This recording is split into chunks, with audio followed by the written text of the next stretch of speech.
This is Michael Popok, Legal AF, with a riddle. You know what happens when you combine a MAGA Harvard Law graduate with a MAGA Yale Law graduate? You get nonsense on television. Kayleigh McEnany, who claims to have gone to Harvard Law School and wrote for legal publications, including Above the Law, which I occasionally read. She was interviewing on, apparently, I guess, Fox, Josh Hawley, Senator Josh Hawley. He's the guy that likes the fist bump, the coup members, the coup participants, the co-coup conspirators. I almost had trouble getting that out. The guy that ran out the back door on the video during Jan 6 to save his own hide. Remember him? He purportedly went to Yale Law School. She went to Harvard Law School. But apparently they all fell asleep during federalism and the difference between federal and state court systems. And the fact that you can't jump over one to go to the other because you don't like the judges. You would know that, Kayleigh, if you attended one of our Popok Talks or Professor Ben's on Patreon, patreon.com/legalaf, where we break down the law and we explain the difference between state criminal cases and federal criminal cases. But instead, you got Kayleigh McEnany saying, well, the judges in the First Department, which is the intermediary appellate court in New York, are as bad as Judge Merchan.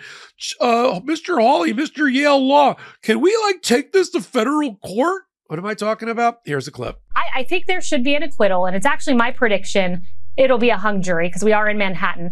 But let's say worst case scenario, if there's a guilty verdict, it should be reversed on appeal because as you know, as an attorney, a former attorney general, the facts must match the law. But the New York Appellate Division, they've ruled against Trump on the gag order. They've ruled against him on moving venue. They seem as bad as this judge. So can Trump remove this to federal court, go to where we have fair justices, and get an appeal in the federal realm? Okay, the answer to that is no. And how does she not know that? Let me explain. Let me do a breakout session here, like a little Patreon breakout session, a little teachable moment. Most, crime can be state or federal.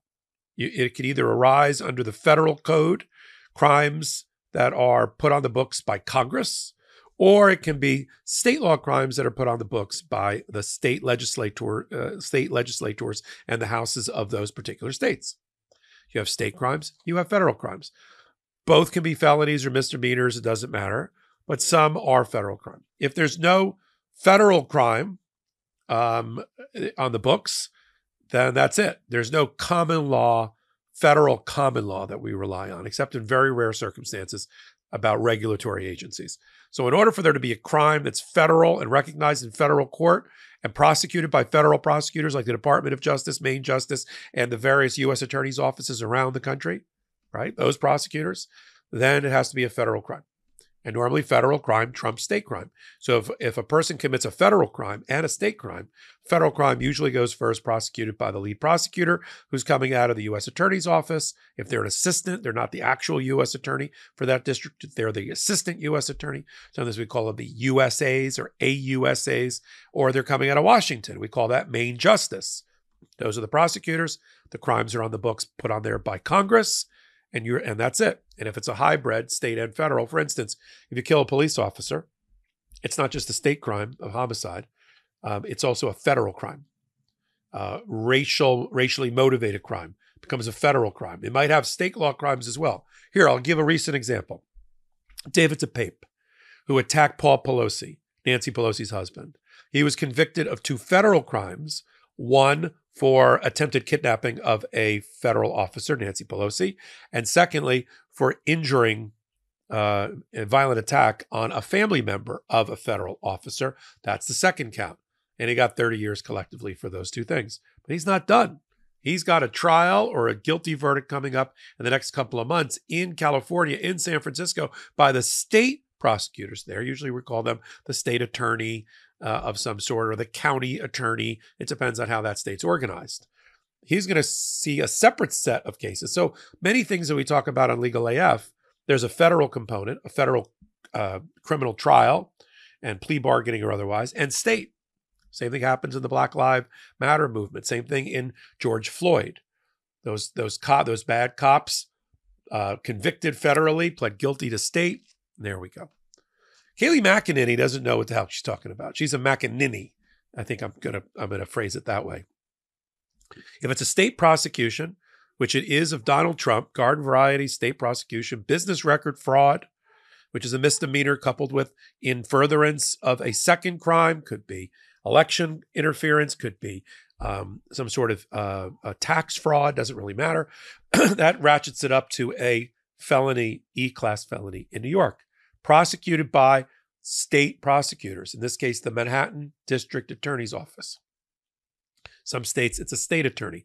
We have a Midas contributor, Dave Arenberg. He's in the state attorney's office, so ultimately under the attorney general, but in the county in Palm Beach County, and he's the state attorney for Palm Beach County. There's a state attorney for Miami-Dade County, used to be Kathy Rundle. That's how that works. And then in cities like New York, it's usually like the district attorney of that particular city. In this case, the Manhattan District Attorney, or the District Attorney for New York County is his official name, or their official name. They bring the crime. There's an indictment. Both state and federal have indictments that come out of grand juries, unique to their processes, but they come out of grand juries. They then go to a petit jury, a small jury, which is the actual trial court jury. Very, very similar process. Federal judge presides over criminal and civil matters in federal court that arise under federal law. State court judges sit over, usually they're in divisions. Federal judges aren't in divisions. They preside over everything that comes their way. They have drug cases, immigration cases, civil fraud cases, tax fraud cases, everything all there. State court, there's usually divisions. There's the criminal judges, there's the civil judges, there's the family law judges, and all of that. See, I'm teaching you what Kathy and Josh Hawley should have learned in law school, or Kaylee, I'm sorry, should have learned in law school. Once the indictment comes out in a state proceeding, like against Donald Trump, he's in state court. He already tried once when the New York Attorney General, which is the highest law enforcement person at the top there, who usually does civil matters, went after him and the Trump organization for persistent fraud, fraudulent business practices. And of course, Donald Trump lost. That was the Attorney General of the state. Different, separate, depends on, and different states give different powers pursuant to their constitutions and their charters to the Attorney General of their state. In New York, she has very limited criminal powers. Mainly that's done at the DA level. In other states, they have criminal powers. It really depends. That's why we see criminal indictments in Arizona of Rudy Giuliani and 16 other co-conspirators, because that state gave that set of attorney generals that power. Lumen is the world's first handheld metabolic coach. It's a device that measures your metabolism through your breath. And on the app, it lets you know if you're burning fat or carbs and gives you tailored guidance to improve your nutrition, workout, sleep, and even stress management. All you have to do is breathe into your Lumen first thing in the morning, and you'll know what's going on with your metabolism, whether you're burning mostly fats or carbs. Then, Lumen gives you a personalized nutrition plan for that day based on your measurements. And you can also breathe into it before and after workouts and meals, so you know exactly what's going on in your body in real time. And Lumen will give you tips to keep you on top of your health game. Your metabolism is your body's engine. It's how your body turns the food you eat into fuel that keeps you going.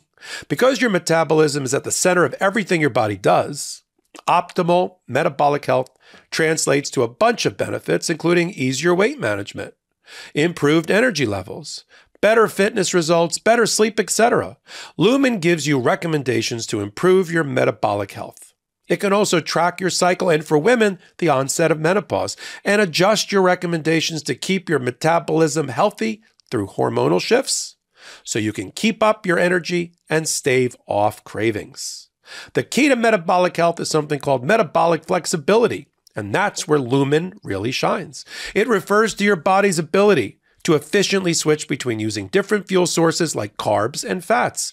There are preferred times to use each, and how well you can switch places you on the metabolic flexibility spectrum. And after getting to know you through your breath, Lumen gives you a metabolic flex score that you can track and improve upon. So if you want to take the next step in improving your health, go to lumen.me and use LegalAF to get $100 off your Lumen. That's LUMEN.ME and use LegalAF at checkout for $100 off. Thank you, Lumen, for sponsoring this episode. Back to New York. So if you're an indicted criminal, indicted defendant in criminal system, New York style, then your entire appellate world is two places. The intermediary appellate court for Manhattan, for instance, is the appellate department, is the appellate division first department, of which I'm a member. That's where I was sworn in when I became a lawyer. That's what they're referring to in that clip. If you don't like the results there, and apparently they don't at MAGA World, you then have to go to the highest court of New York, which is the Court of Appeals. We don't call it the Supreme Court. We use that term to be confusing for the trial court level. Most states, for those that watch us from around the world, most states, that trial court level is the Superior Court or the Court of Common Pleas. It depends on the state you're in. But in New York, just to be confusing, we call it the Supreme for the trial court level and the Court of Appeals for the highest level. In most states, in other states other than New York, the Court of Appeals is usually the second highest court of that land. Like in Georgia, there's a Court of Appeals. Then there's a Georgia Supreme Court. In Florida, I'm a member of the Florida Supreme Court. That is the highest appellate court of that world. And you can't, and almost never are able to jump over unless you have a federal right that's being implicated, where then therefore you can try a writ of habeas corpus to try to get over to federal court and see if you can get a federal judge interested. It's very rare, it's very unique, and it doesn't apply to Donald Trump. And even he hasn't tried to do that. Although you wouldn't know it by listening to these two legal boobs talk to each other about state versus federal and federalism. We like to call this kind of stuff out. We do it on the MeidasTouch Network. We do it in social media. We do it on the MeidasTouch website. And we do it on hot takes just like this one. And if you really like this kind of stuff, then join us on Wednesdays and Saturdays at 8 p.m. Eastern Time, only on the MeidasTouch Network. It's a network you're building with your bare hands. With us. We have no outside investors. We are independent. 8 p.m. Eastern Time, right here on this YouTube channel. And then on audio podcast platforms of your choice. We call it, wait for it, Legal AF. And for a reason. You'll come join us on Wednesdays and Saturdays. You'll find out why we call it Legal AF. And then we do hot takes like this one. Oh, I do it about every hour here on the MeidasTouch Network. If you like what I'm doing, I'm Michael Popok. Give me a thumbs up. Leave a comment. It helps keep me on the air. By the way, speaking of keeping me on the air, shout out to 4 different Legal AF and hot take fans that I met over a 36-hour period in New York. One at a Broadway show.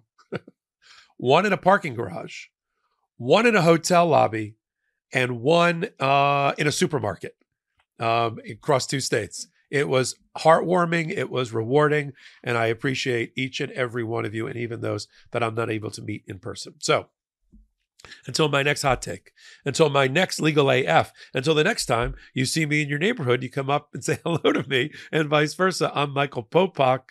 Reporting. Heary, Legal AF Law Breakdown is now in session. Go beyond the headlines and get a deep dive into the important legal concepts you need to know, and we discuss every day on Legal AF.